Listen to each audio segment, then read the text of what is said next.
Alright, here we have a function f of x is equal to x squared minus 6x minus 7, and it has this table. Alright, for x and f of x, these are the x values and that's the y values. That's y is equal to f of x, we know, and the number of ordered bits we have. When x is negative 2, y is 9, x negative 1, y 0, etc. all the way. Now the first question here is, explain how the table shows that x minus 7 is a factor of that x squared plus 6x minus 7. Okay, so when x is equal to 7, go to x equal to 7 here. X is equal to 7. What is the value of y? Y is nothing but f of x. That y value became 0. So 7 is the x-intercept. X is 7, y value 0. Right? And because the value of y is 0 for x equal to 7, this x minus 7 becomes a factor. That's how we got the linear factors in the previous problems, right? Just look for the y value. If the y value is 0, then that becomes the factor, right? Now similarly, use the table to find the other factor. Do you have any more zeros? Yeah, right here. When x is equal to negative 1, the value of y is 0. So x is equal to negative 1. How do you get the factor now? X is equal to negative 1. Add 1 on both sides.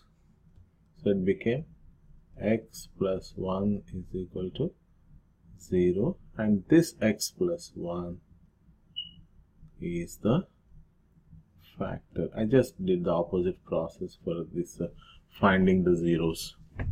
Okay. So one factor is x minus 7 and the second factor is x plus 1.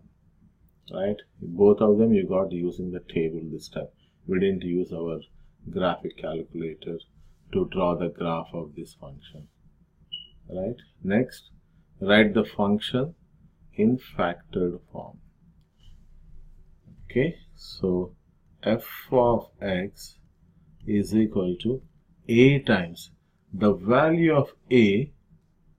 In this case, unlike the previous problem, in this case it is 1x square. X square means 1x square. So a is just 1. If you write 1 or don't write 1, that's fine. And I'm talking about this factor form. F of x is equal to a times x minus r1 times x minus r2. We have your r1 and r2. But the value of a is 1 with reference to that function. So 1 times x minus 7 times x plus 1. This is the function written in the factored form. You can just ignore that one over there. Now use the zeros of the function to find the axis of symmetry and vertex. Now how do you find the axis of symmetry? Axis of symmetry is obtained by taking the average of those zeros. X is equal to 7 and x equal to negative 1. So I'll add 7 to negative 1. Those are the zeros I'm using. And I'm finding the midpoint of that. That's what is the average in this particular scenario. Now 7 plus negative 1 gives you 6 divided 2 is 3. So the value of x is 3.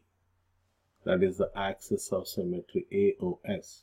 Axis of symmetry, AOS. And the vertex, to find the vertex, I'll just plug in the value of x equal to 3 in this factored form or over here. Both will give us the same answer. Okay. Now f of 3 is equal to, here this is easy I think, 3 minus 7 Again, x is how much here? 3 plus 1. You can either put in a calculator or just do it.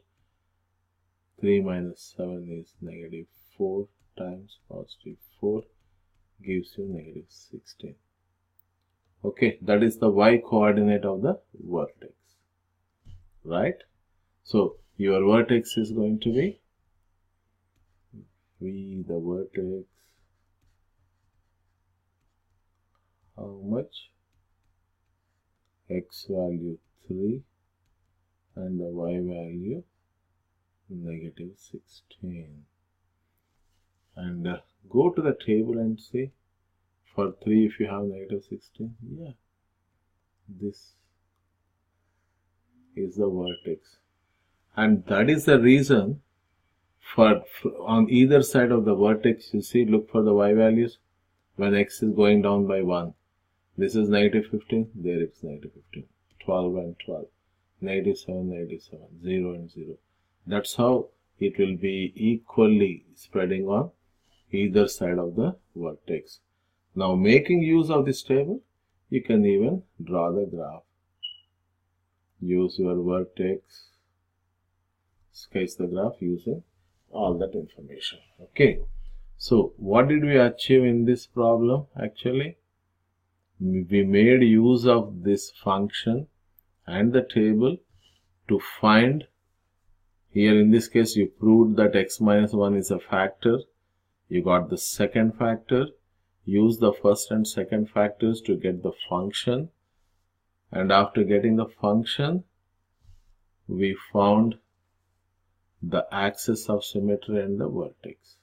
And now you know that the bottommost point, the minimum point, is that vertex 3, negative 16, and your graph appears like this. Okay, all right, please try other problem by yourself. Okay, thank you.